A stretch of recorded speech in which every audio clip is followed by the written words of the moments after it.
E agora é hora da entrevista. Eu recebo aqui no estúdio o secretário estadual de Recursos Hídricos, Maírton França. Secretário, boa noite, bem-vindo. Boa noite, como vão as coisas? Muito bem, para alegria recebê-lo aqui. Secretário Maírton, o período, a chamada quadra invernosa, concluiu e apenas 30% da capacidade dos reservatórios foi atingida. O que isso quer dizer na prática, secretário? Bom, de certa forma, isso dá um alento, porque a gente estava já há 6 anos sem recarga, praticamente sem recarga. O ano passado a gente não teve recarga, teve 1% só em Armando Ribeiro Gonçalves, que atende a mais de 37 municípios. E isso deu para a gente um grande desconforto e trouxe uma preocupação muito grande para todo o estado.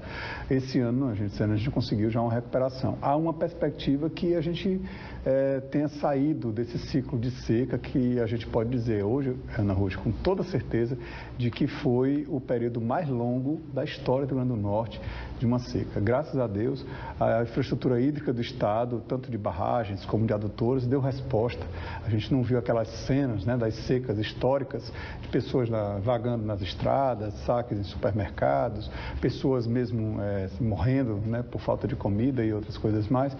Nessa seca a gente não viu isso graças a essa infraestrutura que nós temos implantada no estado, né? Então, 30% eu acho que é uma boa notícia diante do que a gente vinha passando nos últimos anos. Agora, nós temos ainda, Ana Ruth, é bom o telespectador saber, nós temos ainda regiões no estado que estão muito carentes ainda de chuva. Quais são, secretário? Aquela região todinha do Seridó, de Currais Novos, ali a parte de Acari, aquela região está muito sofrida, muito sofrida. A Gargalheiras não tomou água esse ano, nem o Açude Dourado também não tomou água, ou seja, a gente está com dificuldades. Acari e Currais Novos não estão em colapso ainda, mas eles estão em estado de emergência e estão em estado pré-colapso, porque a gente está atendendo essas duas cidades por meio de uma adutora de engate rápido, que foi implantada pelo Denox, que está agora em fase, digamos, de transferência da operação para a Caerne, para o governo do estado, mas que ela não atende 100% da cidade, né?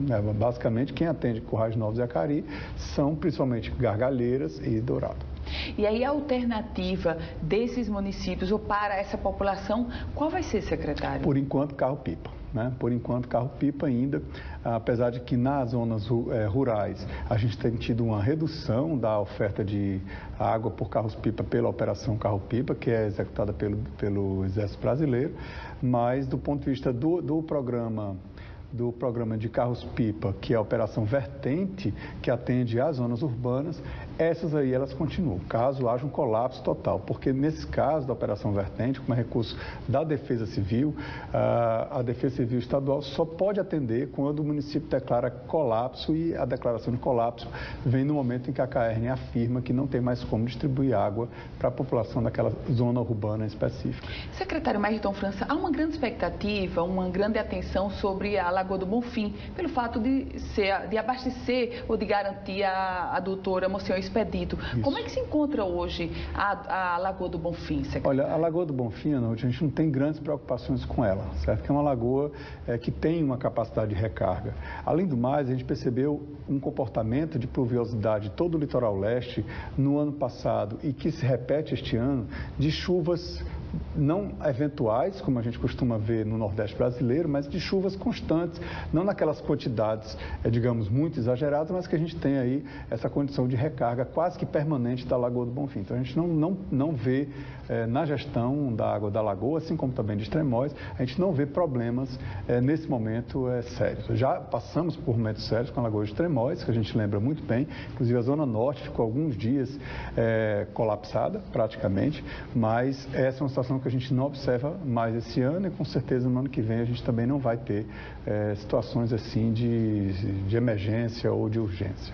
Barragem de Açu, secretário, como é que se encontra Armando Ribeiro Gonçalves? Olha, Armando Ribeiro esse ano teve uma boa recarga, a gente passou dos 29%, nós chegamos a 29,5%. Ana, para você ter uma ideia, em janeiro deste ano, ela bateu o menor volume de toda a sua história. Ela chegou a 11%, muito baixo, volume morto. Nunca ninguém imaginava que a doutora Armando Ribeiro Gonçalves fosse chegar ao volume morto, né? E ficou em volume morto. Mas assim, com 29,5 a gente garante aí todos os usos, né, atribuídos à barragem Armando Ribeiro até pelo menos o início de 2019.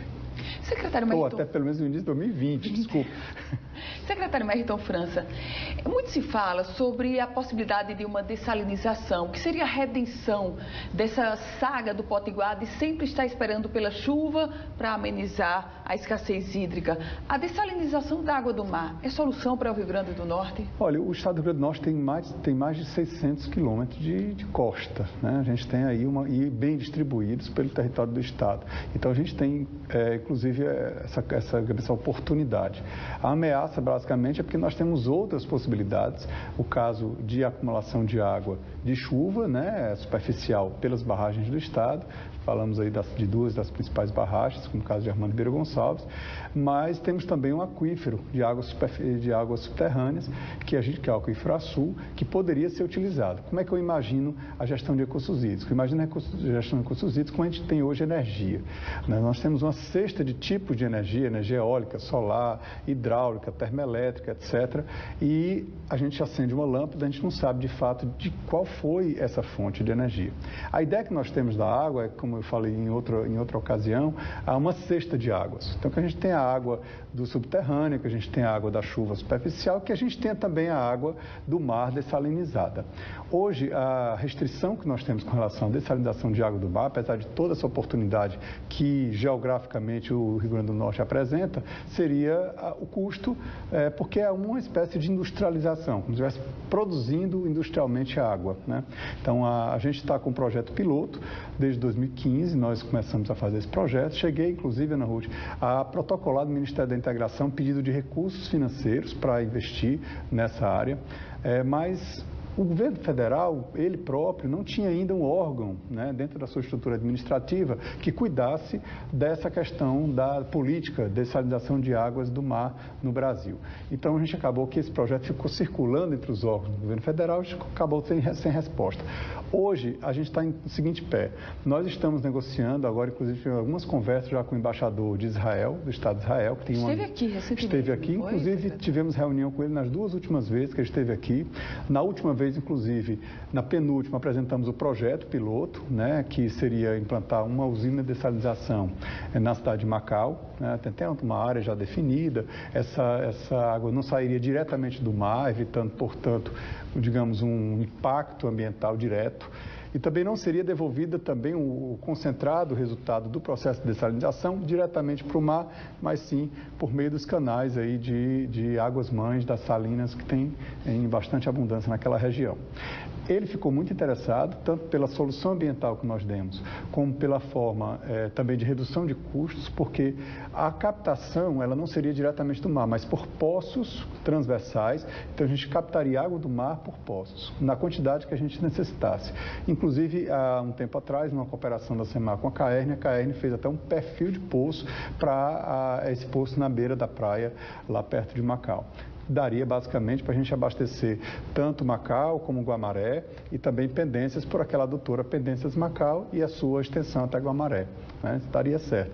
Então, o que é que está acontecendo? Nesse momento, o embaixador de Israel está em Israel, retornou ao Estado de Israel e já encontrou duas empresas interessadas em vir aqui ao Rio Grande do Norte, conhecer a realidade e tentar apresentar alguma proposta ao Estado, né?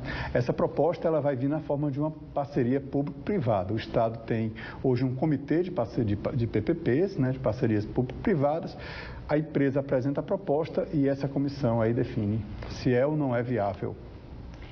A gente conversou aqui no estúdio com o secretário estadual de Recursos Hídricos, Meriton França. Secretário, boa noite, muito obrigada. Boa noite, Ana Ruth, boa noite a todos, obrigado pela oportunidade. Obrigada.